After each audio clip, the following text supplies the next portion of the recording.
Yo, yo, yo. You already know. It's your boy, RayOnReplay, coming back with another another one. This is part two of the Last Dance podcast. So in this episode, we're pretty much getting the feedback on episode 8, episode 9, episode 10, the things that occurred in those. Um, then we'll elaborate, debate, and just get clarification on what happened. So, as you know, the last two episodes did air last night, Sunday, episode 9, episode 10, and I can really say like just okay for one, just watching this whole documentary like really opened my eyes and changed my perspective on Jordan.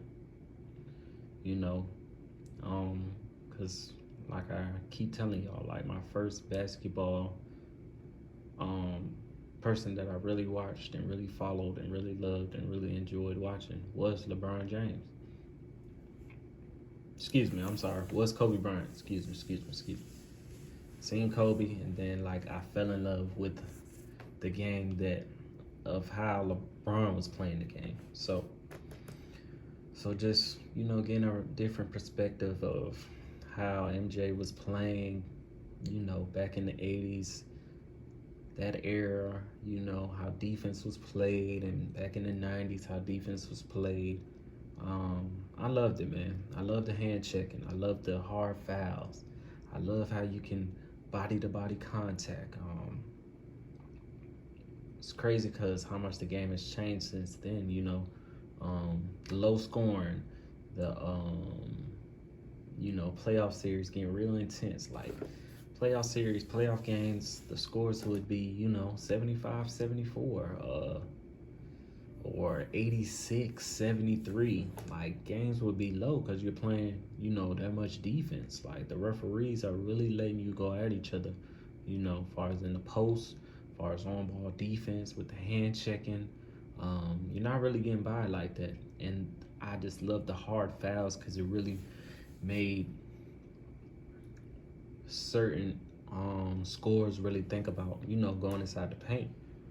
So just the whole aspect of that. I just love the defense back then. Now we're in an age of just highlights, dunking, shooting threes, and just high scoring games. There's really not that much defense. You can barely touch somebody without it being called a foul. Um, that's one thing I really wish the game would go back to, is let them play defense.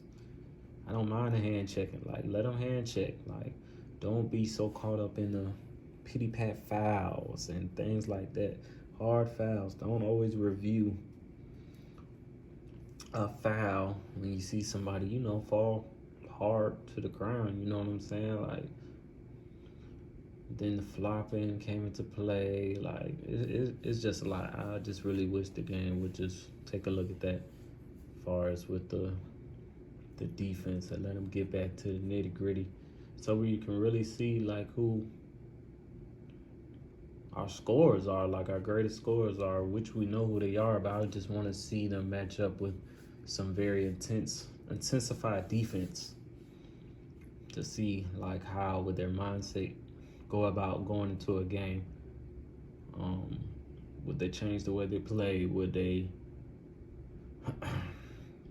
would they switch up? Would they pass the ball some more? Like how would their mindset change, and how would their game change as far as going into a game, knowing that the defender that's matching up with them is able to hand check them, is able to give them hard fouls, or they're able to get away with, knick-knack things that, they're not able to get away with in today's game. So this brings it to a whole perspective. Let's just talk about the whole infamous um, so on so forth, so-called flu game, where it really wasn't. He didn't have the flu. Like, he had food poisoning. So it's crazy to me because, everybody always say flu game, he had the flu. And then when you really find out that he had food poisoning, you can see why, he was so drained and out of it, and how he had to have a IV shot up in him, during halftime. Like, it was crazy, and just to still see him perform the way he performed, like, played 44 minutes, had 38 points. Just crazy numbers.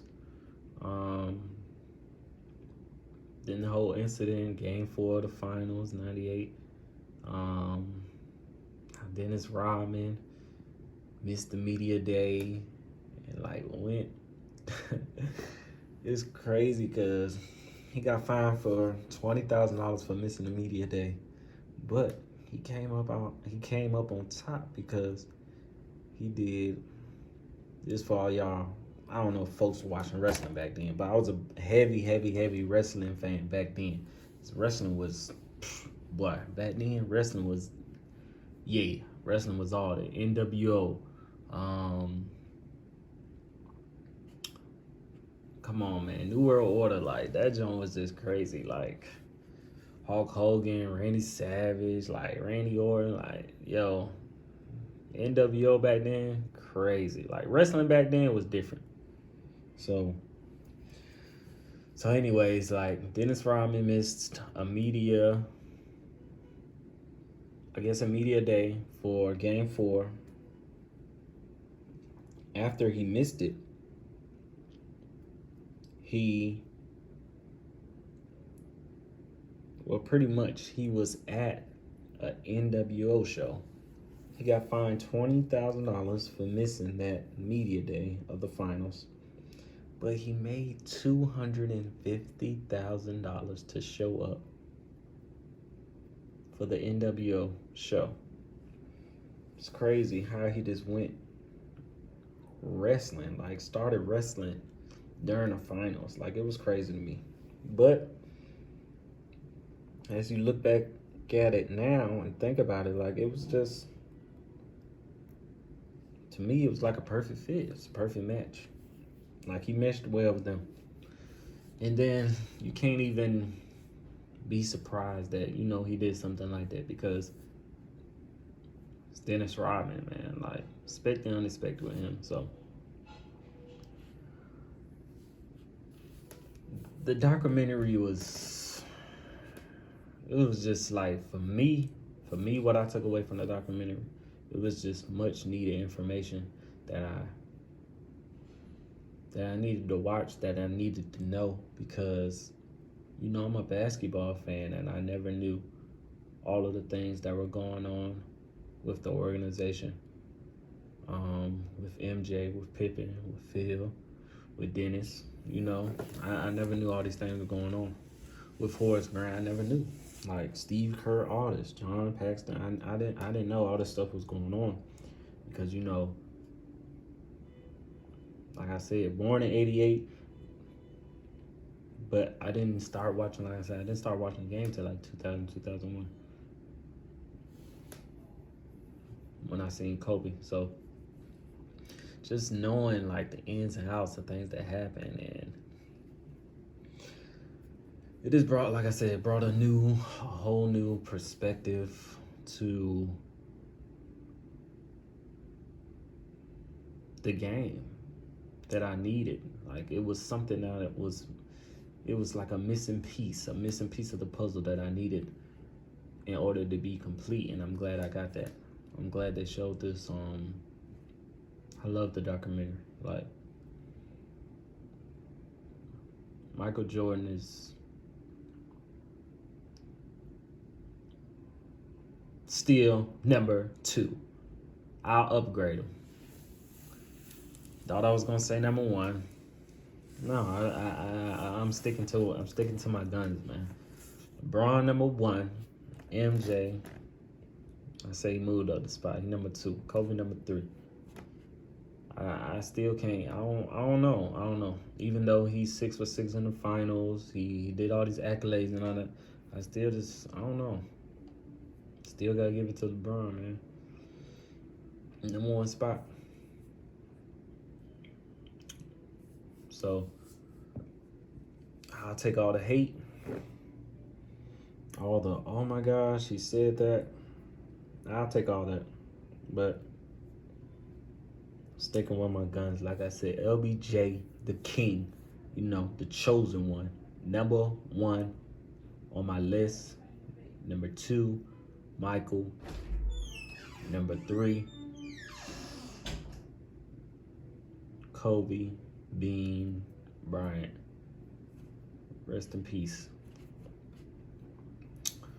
So that's all I have. I'm here for the debates. You can say, hey, why are you choosing LeBron over him? I still feel as though like Michael still had the better players on his team. And y'all always gonna say well, LeBron would play with all these all-stars, da da da da da.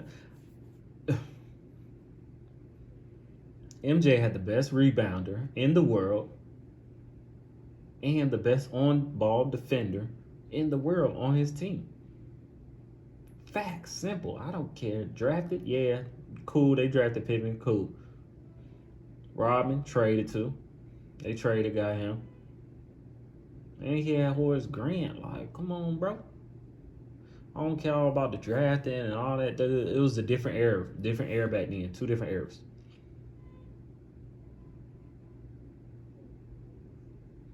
To me, Michael Jordan had the better teammates. That's all I'm gonna do. I'll leave it at that. You can go in the comments. We can go back and forth. We can go at it. We'll just go from there. We'll have our debates. That's all I got. Stay tuned for the next episode. We'll just go from there. Continue to subscribe. Continue to like. Continue to share. Continue to comment. I don't see no comments. Please comment. Let me know what you think. Let me know how you feel. We'll go from there. There will be a link for the Podbean so you can listen to this in the description down below. This is RayOnReplay. I'm out.